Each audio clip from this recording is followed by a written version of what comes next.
All right, today we are starting a brand new series on an Old Testament book.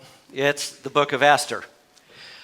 It's one of two books in the entire Bible that is named after a woman. The other one being Ruth. Hey, boy, y'all are on it. As we begin Esther, I want to give you a little bit of background and history. It's one of the last books written in the Old Testament, so about 2,500 years ago. We don't know who the author is, but we do know that Jews in particular have an affinity for this book because it gives the details of the beginnings of one of their feasts, the Feast of Purim, that we'll hear about in the weeks to come. Christians, however, have not really known what to do with this book. For the first 7 centuries of the Christian church, 0 commentaries were written on the book of Esther. We just stayed away. We didn't know what to do with this particular book. And part of the reasons Christians have kept a distance is that it's difficult to interpret. At no point does the book of Esther offer any internal motivation for what's going on, nor does it tell us anything from God's perspective. It doesn't give commentary, it's history. So some of you might ask, well, what does the rest of the Bible have to say about Esther? Nothing.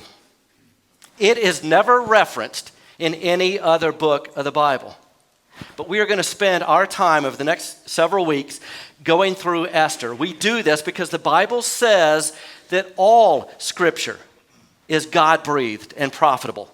So that includes Esther, right? Well, we'll start with a who. Who is the first character that we are introduced to in this epic story? Well, here's what we read in Esther 1:1. This is what happened during the time of Xerxes. Now, if you look at this in your own Bible, you may have a different translation, and it gives a different name for him, Ahasuerus. Well, that's his Hebrew name. His Greek name is Xerxes. You've probably heard of Xerxes. That name has appeared in movie titles and video games. Now, Xerxes was a great Persian king who ruled and reigned. At the time of human history, he towered over it.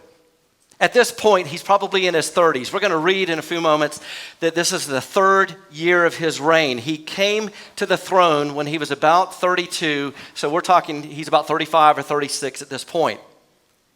This is a man who grew up very wealthy. He is commented upon at quite some length by a Greek historian by the name of Herodotus. And we'll garner a lot about this king Xerxes from that Greek historian Herodotus. And by the way that this would normally work is that whenever a nation won, if there was a battle and this particular nation won, they would hire an historian to write the story. So it was less of history, more PR. However, Herodotus does something different. He tried to be objective and neutral, and he would go and interview eyewitnesses to the event. And so that way, he looks at the event from all sides. Much of what he writes about centers on the Persian Empire and around this leader, Xerxes. So, we're introduced to Xerxes, and here's what else we're told about him. This Xerxes, who ruled over 127 provinces, stretching from India to Kush. The big idea is this. He is the most powerful man on earth. No one rules like Xerxes rules. His father, Darius, who's also mentioned in the Bible, was a legendary king who reigned for some 36 years and expanded his empire by conquering and assimilating multiple nations. Darius and his son Xerxes, if they had any religion at all, it would be paganism. They do not worship the true God of the Bible. And we're told that they're living in the city of Susa, the citadel. That's where the palace is. Here's verse 2 to proclaim that. At that time, King Xerxes reigned from his royal throne in the citadel of Susa.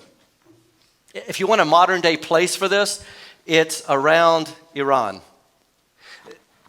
So we're talking far away from Jerusalem, far away from the temple, far away from the priesthood. The question arises then, is God working in history just in Jerusalem, or is he working in other places in the world as well? Is he present just at the temple, or is he present elsewhere?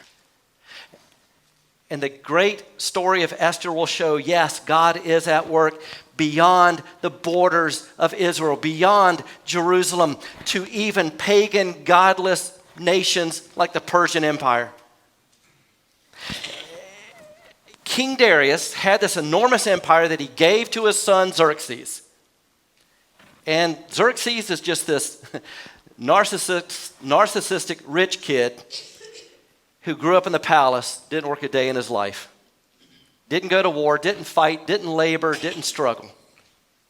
And because the nations have changed names over the millennia, let me give you an idea.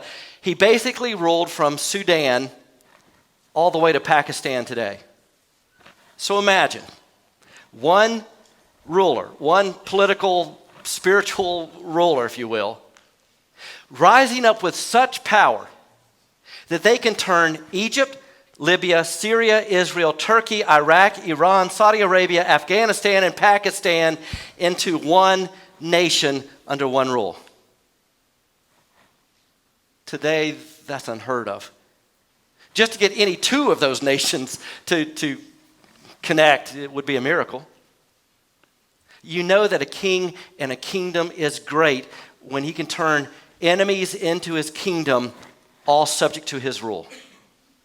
Now, Xerxes is nothing short of a god in the minds and eyes of the people to which he is overseeing. There is no one at his level of authority and power. There has never been, to this point in the history of the world, an empire as large, as vast, as affluent, as powerful. You cannot overstate who Xerxes was. When he would give a decree, it was like a word from God. And it was to be believed that he was a God-man. Sound familiar? He called himself the King of Kings. Sound familiar? And it was believed that when he spoke with the voice of the Son. And when he said something, it was like Scripture. It was to be believed, it was perfect, and it was to be immediately obeyed. Now let me tell you about his throne. His throne symbolized everything he valued. The throne was beautiful, enormous. It was glorious. And the picture of him seated high on that throne was a godlike portrait. He loved his throne so much that when his army would go into battle, he would have his throne carried to the battle. He would sit on it, surrounded by his guards, which were called the immortals. They would carry him off to war, and he would sit on a hill looking down on the army that's destroying the enemy. If you or I were to sit on his throne, death would be the penalty. If you or I were to stand on the rug in front of his throne, death would be the penalty. When we pass before him, or just his throne, even if he's not seated on it, we were to bow in homage and worship and adoration and humility before the great King Xerxes. He was a god. He was worshipped as a god. So what is he going to do with all this splendor and wealth? What is he going to do with all this power and fame? Is he going to care for widows and orphans and those in need? Is he going to look after young girls who in this day could have been very abused? Is he going to look out for kids who don't have a dad and care for them? No, no, and no. Here's what he does. In the 3rd year of his reign, he gave a banquet for all his nobles and officials, the military leaders of Persia and Media, the princes and the nobles of the provinces were present. So what does he do with all his money and wealth and power and prestige and authority? He throws parties, enormous, parties. Now, one thing as we study Esther, there are between 8 and 10 banquets listed in this book. Commentators aren't sure exactly how many are detailed, but something significant seems to happen at every one of them. So here's the first one of many. And the way it would work would be like this. You may wonder, okay, how does he maintain his rule over his kingdom? How does he keep everybody in line? Well, it's easy. You get all these military and political leaders, you invite them to your palace, you give them the best drink, you hand them the most beautiful harem, you lavish gifts of gold and silver on them, and everybody will want to do everything for you because you care for them. This is their tax dollars at work. Now let me ask, if you were given an unlimited amount of power and wealth, what would you do? Some of you are like, well, I'd feed the poor. You would throw a party. And you would invite lots of important people just so they could get a photo with you and you could post it on Facebook and Twitter and Instagram. You know, here I am with Puff Daddy and Puff Mama and Puff Baby. We're all puffed up. And I've got rims on my chariot, and this is high society. We're rolling. And I'm with musicians and political leaders and heroes. All the people you see on TV and read about at the grocery counter, they all want to be with me because they know I'm in charge. How long do you think that party lasts? Well, this is crazy. Next verse. For a full 180 days, he displayed the vast wealth of his kingdom and the splendor and glory of his majesty. How many days? 180. First of all, that definitely means it's a time of peace. If all the military and political leaders are there, you know that the kingdom is running well. In addition, do the math with me. Think about it. 6-month party for what some commentators say may be as many as 15,000 people. Have you ever hosted a dinner party one night and you're like, I got to sleep for a month? 6-month party. Why? Why does he do this? Because he loves people? Because he's nice? Because he's generous? No, verse 4, one more time. For a full 180 days, he displayed the vast wealth of his kingdom and the splendor and glory of his majesty. He did it because he wanted to show his glory. That's a worship word. Here's what it's all about. Everyone, come see the glory of the King. He's high and exalted and seated on a throne. Now that does sound familiar. We are going to gather around the throne from all nations and eat and drink and sing praises of, in this case, King Xerxes, while he sits on his throne and receives glory and honor and to be worshiped as a God. It's all about his glory. But folks, we believe the glory is reserved for another king. His name is Jesus. Another king who sits himself upon a throne and he rules and reigns like no one else.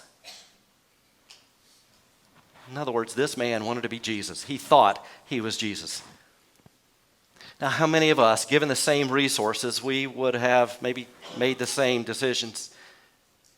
How many of us really, when it comes to our wealth, it's about showing our glory?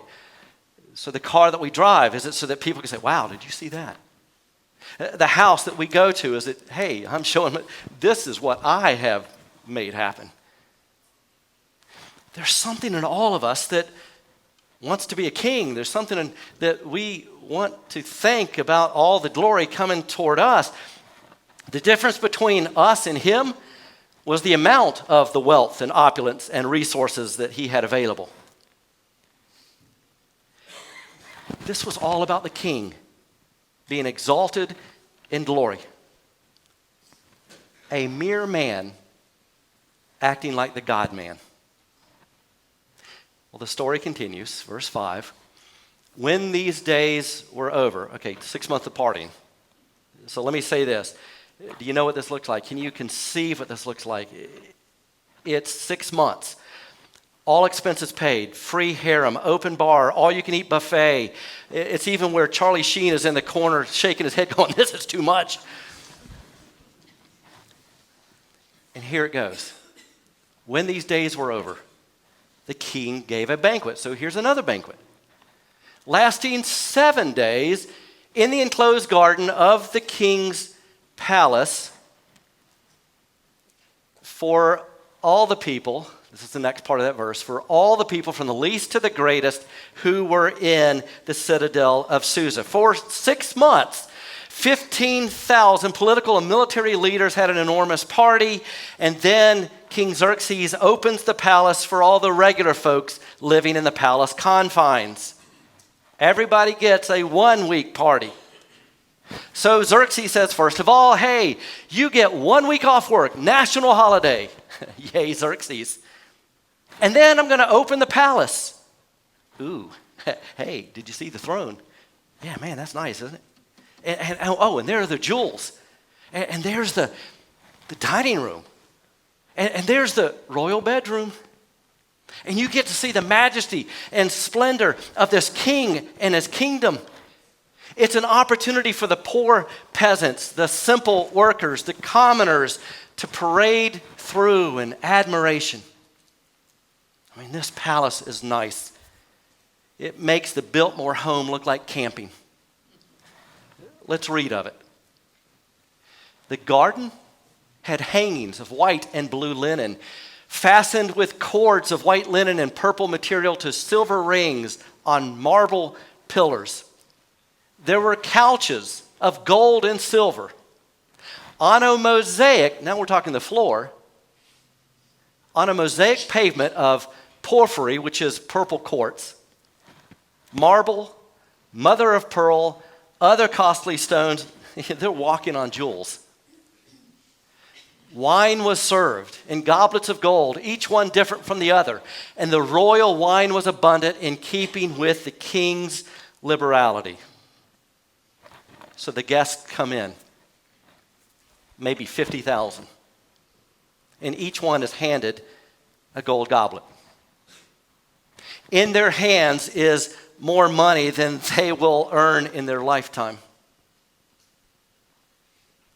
Think about it. If you have 50,000 guests, how many place settings do you need? That's a lot, right? The story continues. What goes in the gold goblets? Royal wine. Now, there's two kinds of wine. There's wine and there's royal wine. Now, imagine this. 15,000 people have had an open bar for 6 months, and now some 50,000 for another week. And here are the rules. By the king's command, each guest was allowed to drink with no restrictions. For the king instructed all the wine stewards to serve each man what he wished. You can drink whatever you want, whenever you want, as much as you want. Imagine telling 50,000 people they had a week to drink, no restrictions.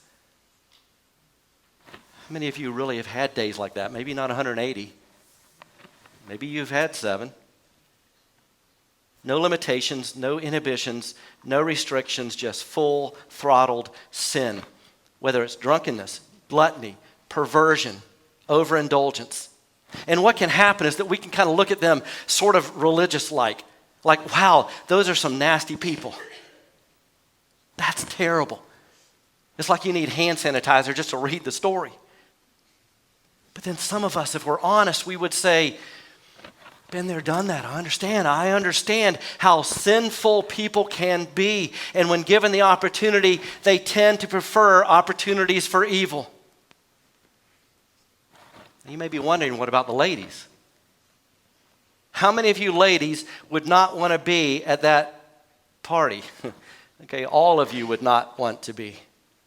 Especially the party that was the military and political leaders for 6 months. 15,000 drunk men. There's nothing good that's going to happen there. Also, it was customary for husbands and wives to dine together, but not this time. So we read in verse 9. We finally get another character, the queen. Queen Vashti also gave a banquet for the women in the royal palace of King Xerxes.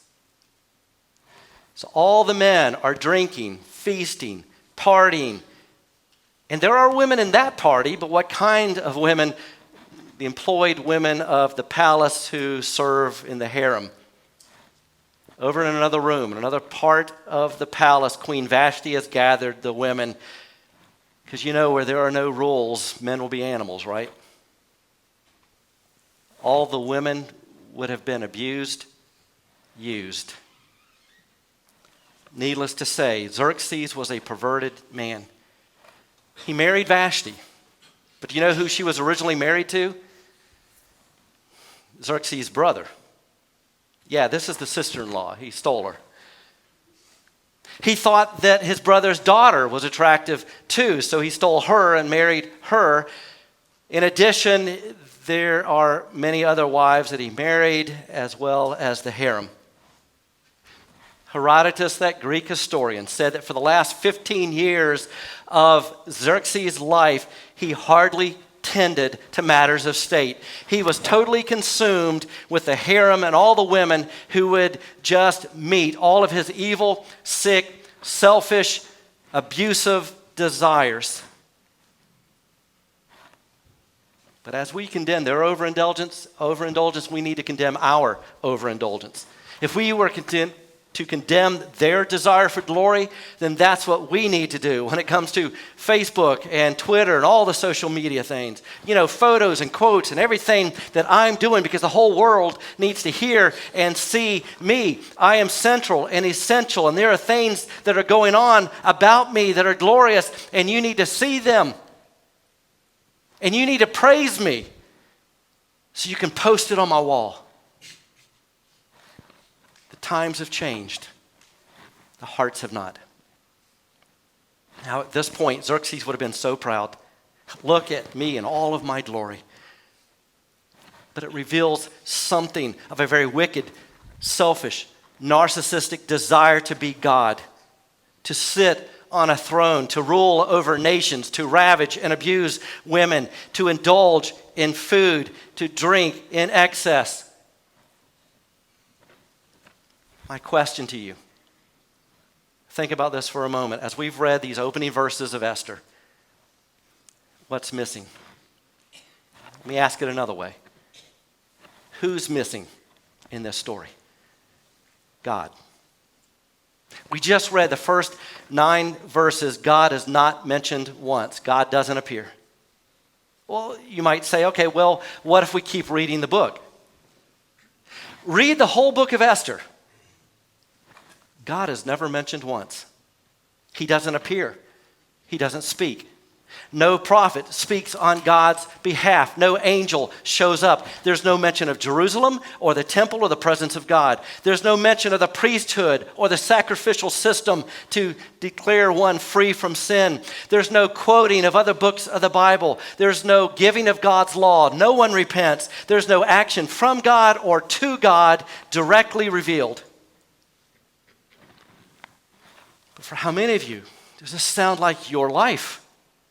You're like, I've never seen a miracle. I've heard about them, but God has never shown up in my life that way. How many of you have never heard from God? You've never gotten a dream, a vision, an audible voice. You've never been visited by an angel. You're sick and you've not been healed. You've prayed and you've not gotten the answer. For how many of you, that's your life? It feels like the story of Esther.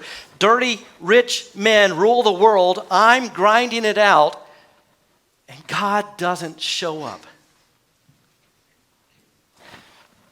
And it seems to beg all kinds of questions. God, do you even exist? Or Xerxes, really God? Is this the best we have? God, if you do exist, are you paying attention at all? Are you like an absentee landlord? God, do you lack the power to do anything?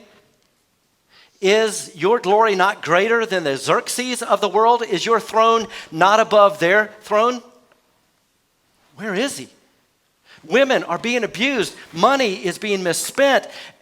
Men think they are God. Where is God?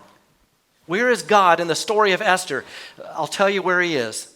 He's what one commentator called silhouetted in the book. What does a silhouette do? It paints a portrait through absence. God appears in the story of Esther, but he does so silhouetted. He's not there. So it is with a silhouette. When you see it, you can't make anything out of it. Then all of a sudden you look at the absence and it reveals something that you missed in the first place. God is silhouetted in the book of Esther, and I'll add that God is at work in Esther all throughout, not with the visible hand of miracle, but with the invisible hand of providence. Because you see, we know history is not just circumstance, happenstance, just chance. History is governed by providence, that God is sovereign and good, that God rules and reigns over all places and times and people, that God is in the details of history, that God is working everything out according to a plan in which God gets the glory, and it's for our good. And for those of you who feel like you've been living the story of Esther, I want you to know that God is at work in your life as well. You may never hear a voice. You may never see his face in this life. No angel may come, no healing may occur, the prayer may not get answered. Yes, the voice of God may not thunder down, but God is active and present even in those that are far away from him as they were. I hope that in hearing the story, these first 9 verses of Esther, you feel an emptiness inside, an emptiness as in, is this all we get? A guy who comes to power and we have to proclaim him as God until he dies, and then another nation comes to power and we have to proclaim that leader as God until he dies. Is that it? There's got to be more. And the good news is there is more. Above Xerxes is another king. This is not the only book in the Bible. This is just part of the storyline that leads to a greater king. Above Xerxes is another throne, and seated on that throne is another king named Jesus. And Jesus is our king. And unlike Xerxes, Jesus got off of his throne. He didn't just come for us to sit around him. He came first to dwell among us. Here's what Xerxes says about himself. This was discovered, it was uncovered by archaeologists. This is what he said about himself. I am Xerxes, the great king, the only king, the king of all countries which speak all kinds of languages, the king of this entire and far-reaching earth. Xerxes thought he was Jesus. Xerxes was the son of Darius. Jesus is the son of God. Xerxes never tasted poverty or humility. Jesus tasted both to identify with us. Xerxes used his power to abuse women. Jesus used his power to honor women. Xerxes spent his entire life being served. Jesus used his entire life serving others. Xerxes killed his enemies with an army of perhaps millions. But Jesus died for his enemies, saving billions. Xerxes sat on a throne in Susa. Jesus sits on a throne in heaven. Xerxes died, and today, no one worships him as a god. Jesus conquered death, and today billions worship Jesus as the only God. Xerxes thought he was a man who became a god. Jesus is God who became a man. Xerxes throws enormous banquets, but the one Jesus is preparing for us makes his pale in comparison. That makes today a day of celebration. We are citizens of a greater kingdom. We have received a greater gift. We are looking forward to a greater blessing. And we gather in the name and in the presence and in the fame of Jesus Christ. He is our great king. He is a better king than any king and every king. He is the King of Kings. Why would we settle for anything less? We are here to celebrate Jesus.